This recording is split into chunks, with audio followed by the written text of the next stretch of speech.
Hello everyone, I'm Deepak Bhardwaj. Today I'm going to start the fifth chapter of the biography, The Luminous Life of Munshi Premchand, edition 2008. The author of this book was Amrit Rai, son of Munshi Premchand, and edited by Shyam Dua. This book was published by Tiny Tot Publications. The name of the chapter is Comeback in Literary Field. On his way back to Varanasi, Premchand and his wife stayed at Khandava and Sagar. He was invited by the renowned Hindi poet Makhan Lal Chaturvedi to visit his hometown, Khandava. Khandava is a beautiful land of charming sights and is situated on the plains of the river Narmada. Premchand stayed there for about a week and enjoyed thoroughly the company of Chaturvedi. Then he left for Sagar to meet his daughter. After spending a brief vacation, he reached Varanasi and got totally immersed in the Hans and other writings. While in Mumbai, he was writing Godhan, but he could not devote his full time to it, so it was still being written. He had earlier written a letter from Mumbai to Janendra and told him about the progress of Godhan, as the last pages of the novel Godhan remained to be written. I feel like leaving this job and go to my place. There is no money over there, but there is satisfaction. Here I think I am just wasting my life. Premchand worked day and night in Varanasi for Hans and other publications. He was also completing the novel Godhan. During that time, K.M. Munshi gave a proposal to form a national literature board. So Premchand came up with his support and resolved to bring out a special edition of Hans. This special issue was featuring the best of writings which included Hindi as well as other languages like Bengali, Gujarati, Marathi, Kannada, Tamil, Telugu and Malayalam. He emphasized equally on every language. Then he got the writings translated into Hindi. In the month of December, he published this special issue, and for this reason he was required to visit Mumbai once again. He saw that Allahabad was having a better literary atmosphere, and so he resolved to shift Hans there. He could not bear the self-imposed greatness that the authors in Varanasi were proclaiming.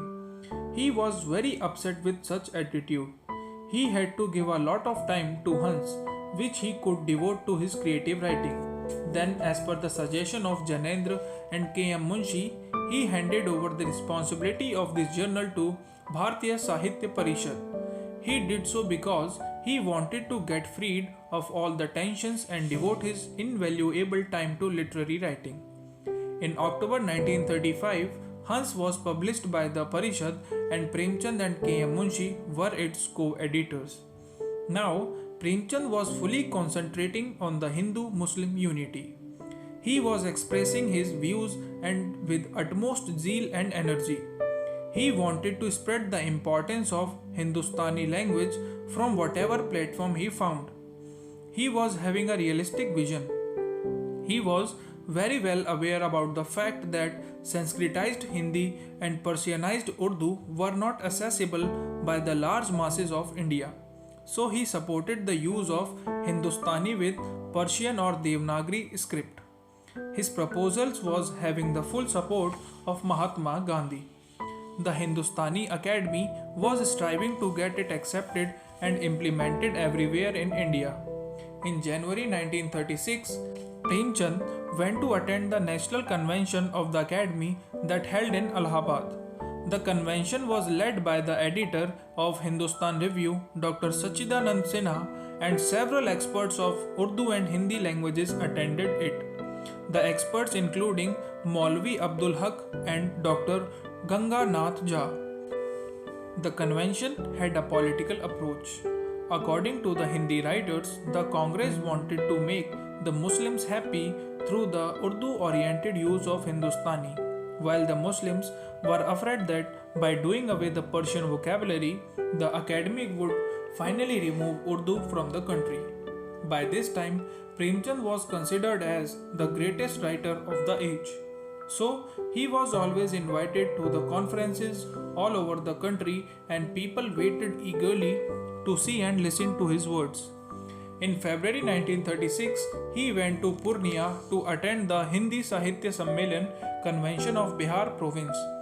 Then in March, he was invited to Delhi where he went with his wife, Shivrani Devi. There was a proposal for the formation of Hindustani Sabha and Premchand was already working for it for many years. So, he came to Delhi for the inauguration of Hindustani Sabha in Jamia Millia. Premchand felt happy to attend the function and expressed his views in the next issue of Hans. It was for the first time in India that on March 8, all the Hindi and Urdu scholars and literatures founded in a Hindustani Sabha in Jamia Millia. The main objective of the Sabha was to develop the feeling of love, sympathy, and unity among them so as to create an opportunity to respect the sentiments and views of each other. Their motto was to work together in harmony for the development of Hindustani language. As he returned from Delhi, Premchand got an invitation to the Progressive Writers Conference that was going to take place in Lucknow. He was requested to lead the conference, but Premchand suggested the names of K.M. Munshi and Dr. Zakir Hussain to preside over the conference. But when this was not accepted, he agreed to lead the conference. He prepared a very long speech in Persian because he expected most of the delegates to be Urdu writers. People of Lucknow wanted to see the top writers of Hindi and Urdu readers. At the conference, Premchand discussed very basic aspects of literature in India. He articulated his views in very simple yet impressive words. He reminded the people that the language was a means and not an end. He said that literature had controlled the bridles of the society. He also talked about his utilitarian theory of literature. As I do not hesitate to say that, like other things, I do measure the art on the balance of utility. He spoke about the actual meaning and importance of art and beauty in literature. He was clear when he said that literature was not a place for money seekers. Rather, it was a place for those who had devoted their lives to serve people. These devotees needed to have love and pain in their hearts to feel other people's sentiments. Everyone present at the conference was mesmerized with his speech.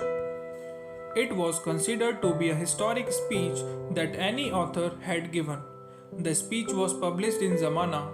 It is important to note that in a recent meeting with the writers connected with Premchand's centenary celebration, the renowned poet and novelist Agyeya said that the speech made by Premchand at the conference was an extempore and not written. In fact, Premchand was not able to read his prepared speech for some reasons. After the conference at Lucknow, Premchand went to lead the Arya Bhasa Sammelan, which was organized by Arya Samaj in Lahore.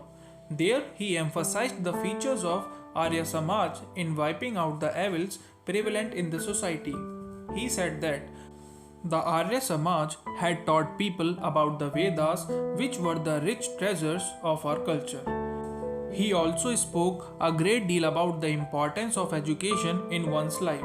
He said the education which maintained difference between the rich and the poor, which could not develop courage to overcome difficulties in life, and which could not spread harmony of art and discipline, is of no use. When he was staying in Basti, he was highly influenced by the principles of Arya Samaj.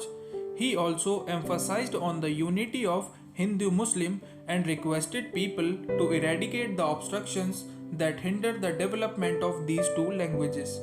He said, both are same. There is least difference in speech. The only difference is in writing. The distance between the souls is the main reason between the two languages. With our mutual goodwill, we have to remove this distance. However, according to him, the unity among the people could be made possible by bringing the unity between two languages. All in all, Premchand was ahead of his time in every respect. He talked about the national integration, which was the need of the hour. He was there in Lahore for about 10 days. He spread the principles of progressive literature and the Hindustani Sabha at a number of conferences. However, his health was not sound at this time. He caught fever and wanted to come back home, but his followers were not ready to let him travel in fever. But then he had to leave Lahore as he could not afford to stay there for long. Normally, Premchand did not like the idea of traveling and attending conferences and used to avoid them. But this was the time when he happily accepted the invitations to attend the conferences. He was in his high spirits as people waited eagerly to listen to him in the conferences, be it literary or religious or any other. He was called the man of the nation.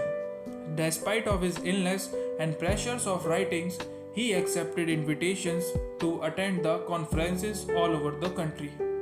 A week after he returned from Lahore, Premchand went to Nagpur to attend the Bharatiya Sahitya Parishad meeting. The meeting was held on April 24, 1936. It was led by Gandhiji and many well-known politicians and scholars of the time. The eminent personalities included Pandit Jawaharlal Nehru, Dr. Rajendra Prasad, Sardar Vallabhbhai Patel, Jamuna Lal Bajaj, C. Rajagopalachari, Maulana Abdul Haq, Janendra Kumar, Makhanlal Chaturvedi, Shankar Rao Dev, and many others. In the meeting, an issue was raised as to what would be the medium of the minutes of the convention. Gandhiji was prepared to face this problem and so came up with the suggestion of Hindi Hindustani. In order to prevent the protest, voting was done and the majority was with Hindi Hindustani.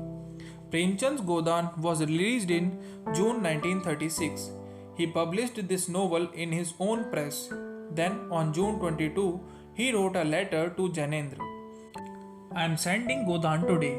If you like it, you may review it in Arjun or Vishal Bharat or Hans.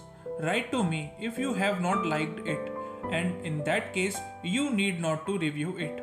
Godan is considered to be one of his greatest novels in which he has portrayed the tragic realities of rural life in its depth. Here our 5th chapter ends, and in next video we will start our 6th chapter. Thank you.